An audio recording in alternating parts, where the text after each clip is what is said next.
सोनल बीच पे छुट्टियां मना रही थी। वो बीच पे अपनी वॉच उतार के साइड में रख देती है और आराम से सो जाती है। जब वो उठती है तो देखती है कि उसकी वॉच चोरी हो गई है। डिटेक्टिव मेहुल पास में था, वहाँ पहुँच जाता है। उसे तीन लोग बीच पे मिलते हैं। मेहुल तीनों से पूछताछ करता है। लेडी कहती है, मैं तो सर्फिंग कर रही थी, जस्ट अभी वापस आई हूँ। लाइफ गार्ड कहता है, मैं तो यहाँ लोगों को बचाने के लिए हूँ, मैं क्यों चोरी करूंगा। फिशिंग गाय कहता है, मैं तो फिशिंग कर रहा था, मैंने चोरी नहीं की है। मेहुल तुरंत समझ जाता है कि चोरी किसने की है, कैसे, क्या आप सोच के बता सकते हैं?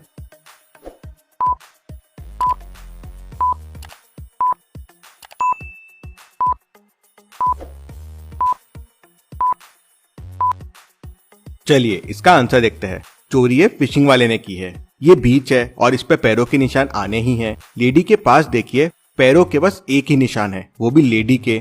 मतलब चोरी दूर से की गई है, जो सिर्फ ये फिशिंग रॉड वाला आदमी ही कर सकता है। कुछ इस तरह से मेहुल समझ जाता है और उसे पकड़ लेता है। चलिए अगली पहेली देखते हैं। दूसरी पहेली। राजा विक्रम अपने महल में सो रहे थे, तभी किसी ने उनके रूम में आग लगा दी। महाराज की नींद खोली तो देखा उनके रूम में आग लगी हुई है। महाराज किसी तरह वहां से बच के निकल गए। महाराज के सैनिकों को अगले दिन 3 डाकुओं पे शक गया। तीनों को महाराज के सामने लेके आया गया।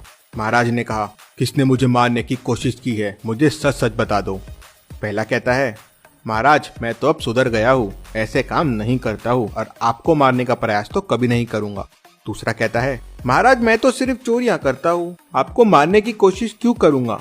तीसरा कहता है, महाराज मैं तो आपकी बहुत इज्जत करता हूँ, मैं क्यों आपके रूम में आग लगाऊंगा। महाराज समझ जाते हैं कि ये किसने किया, लेकिन क्या आप समझे?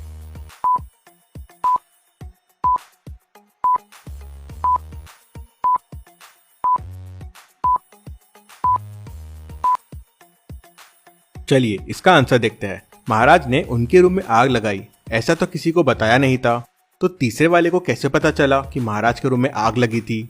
उसी से महाराज समझ जाते हैं और सैनिकों से पकड़ लेते हैं। चलिए अगली पहेली देखते हैं। तीसरी पहेली। एक बार एक राजा के महल में चोरी हो जाती है।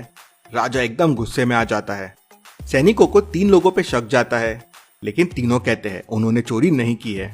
राजा जादूगर पंडित को बुलाता है और कहता है, इन तीनों को जादुई जल पिला दो। जिसने चोरी की है, जादुई जल की शक्ति से उसकी मूछें कल 2 गुनी हो जाएगी। पंडित तीनों को जल पिला देता है। अगले दिन तीनों वापस महल में आते हैं। तीनों को देख राजा तुरंत समझ जाता है कि किसने चोरी की है। क्या आप तीनों को देख के बता सकते हैं?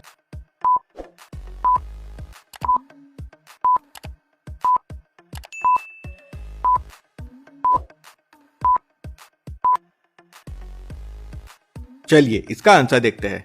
चोरी ये तीसरे वाले ने की है। इसकी मूछें कल तो बड़ी बड़ी थी, लेकिन आज देखिए आधी हो गई है। जरूर इसने मूछ काट ली, ये सोच के कि कल मूछें 2 गुनी हो जाएगी। सैनिक उसे पकड़ लेते हैं।